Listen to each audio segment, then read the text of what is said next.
Hey everybody, Travis with Blue Nail Roofing. I'm out here in Richardson. We're putting on another beautiful new roof. If you look over my shoulder here, you'll see this area where we have some decking missing.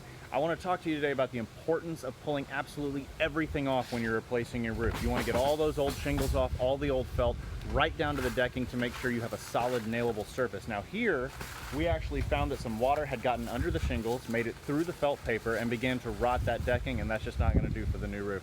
To give you an idea of what we're talking about, you see this decking here all along the edges. We actually found a few sheets that had rot. This is just completely insufficient, so we're going to replace those sheets of decking with brand new wood to make sure that we have a solid foundation for that new roof. Now, a lot of contractors out there will just throw some underlayment right on top of the old felt without checking the decking. That's not the way we do things. It's not the way you want things done as a homeowner. So make sure that whoever you use, hopefully Blue Nail, that they pull everything off right down to the decking to ensure that your new roof has the perfect foundation to last for decades to come. Tune in next time for another tip.